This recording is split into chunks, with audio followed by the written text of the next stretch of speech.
In today's video, I'm going to teach you how to pass contact property values with hidden form fields in HubSpot. We'll start right from the beginning. Open your browser, head to your favorite search engine, and type in HubSpot. Click the official HubSpot website and sign in to your account.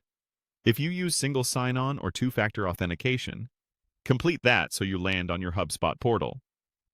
Once you're in, look to the main navigation and locate the marketing area. This is where HubSpot keeps its form tools. Open Marketing, then select Forms to access your list of forms. Hidden fields are perfect when you want to capture a contact property, like a campaign tag, source detail, or internal note, without showing it to visitors. Find the specific form you want to work on. Hover over the Forms row to reveal the options and click Edit. This opens the form editor, where you can change fields and settings. In the canvas, click the form field or section you want to hide. You can only hide fields, so make sure you've selected the exact field that should carry your contact property value. With the field selected, look to the left-hand settings panel. Find the option labeled Make this field hidden and turn the toggle on. This tells HubSpot to include the field in the form submission without displaying it to the visitor. It's a clean way to pass data behind the scenes while keeping your form short and user-friendly. Just below that, enter a default value.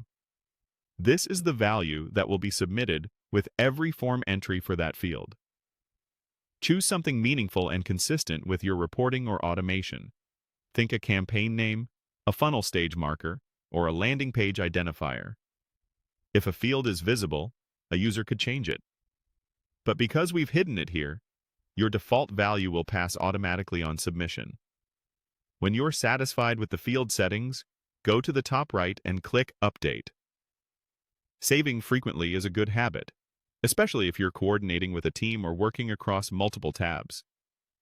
To finish, review your changes and publish. HubSpot will confirm your updates so they go live wherever this form is embedded. After publishing, it's helpful to preview the form or submit a quick test to confirm that the hidden field is included and the contact property updates as expected. Once verified, you've successfully set up hidden form fields that pass reliable contact property values, streamlining your data collection and keeping your forms simple for users.